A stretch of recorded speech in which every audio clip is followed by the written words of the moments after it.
Sinasanti ko na yung kasamahan mo. Baka gusto mong ikaw sumunod. Kaya pag-igihin mo ang trabaho mo.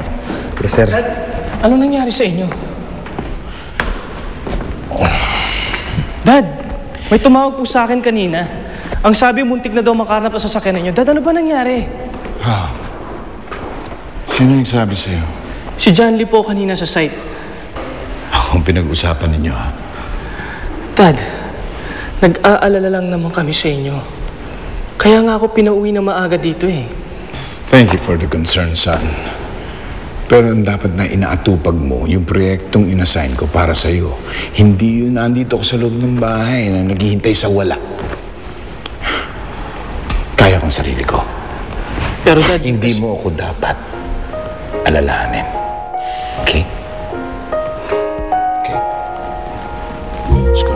Don't worry. I'm okay. Bakit mo naman ginawa yun, Romano? Hindi mo nang inisip na pamilyadong tao ka. Eh, paano kung nadali ka nung carnapper na yun? Hindi naman nangyari. Tsaka hindi ko siya pwedeng pabayaan si Sir Federico doon. Kailangan talagang kumilos ako. Gito naman, natuwa naman si Sir Federico. Yun nga, ano bang gagawin pa akong bodyguard? Ipapatraining pa ako. Tuwan-tuwa nga. Hindi pa delikado mag-bodyguard. Elsa naman, magpasalamat na tayo sa nangyayari. Tinataas na ako ng posisyon ng amo natin. Di ba? Kaya mo, huwag ka mag-alala. Mag-iingat naman ako eh. Alam ko mahihirapan ka nang humanap ng katulad ko. Hindi naman dyan. Oh, Crisanta, parang wala kang nakita. Umupo ka, nakakain na tayo. Wala akong gana. Crisanta, bati na tayo. Huwag ka na magalit. O bakit? Nag-aaway na naman ba kayo?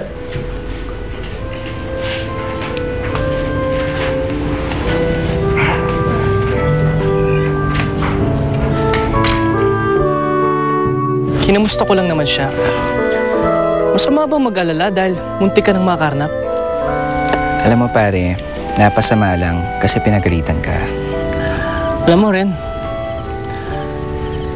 hindi na talaga ako natuto.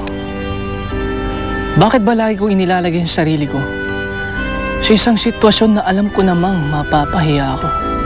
Pare, alam mo, bakit mo pa rin kasi pinipilit i-please ang daddy mo? Kung ayaw niya sa'yo, pabayaan mo. Gusto ko lang naman makita niya ako eh. Mapansin. At kausapin. Alam mo pare, sa iba mo na lang kunin yung atensyon na gusto mo. At may alam ako dyan. Gabi ngayon, we can go clubbing. Maraming chikas ngayon dito, pare. Pare, wala akong gana ngayon eh. Next time na lang. Ha? Inigo Salcedo? Walang gana? Mauna na ako ha. Sige. Ano ba kayong dalawa? Ano ba nangyayari sa inyo? Mula na maghiwalay kayo, lagi na lang kayo nag-aaway. Kung alam lang namin na ganyan ang mangyayari sa inyo, hindi na namin kayo pinaghiwalay. Crisanta, huwag ka na sana magalit sa akin. Pasensya na kung pinakailaman kita kanina. Huwag mo na sana pang ulitin pa yun. Pero dapat siguro ngayon na magkahiwalay na tayo. Tsagain naman natin na mas magkalapit tayo. Magkalapit? Romana, magkasama na tayo halos 2 dekada. Tama na yun.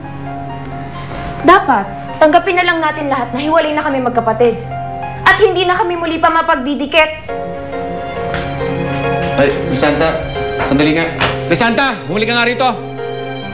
Bawiin mo sinabi mo. Crisanta!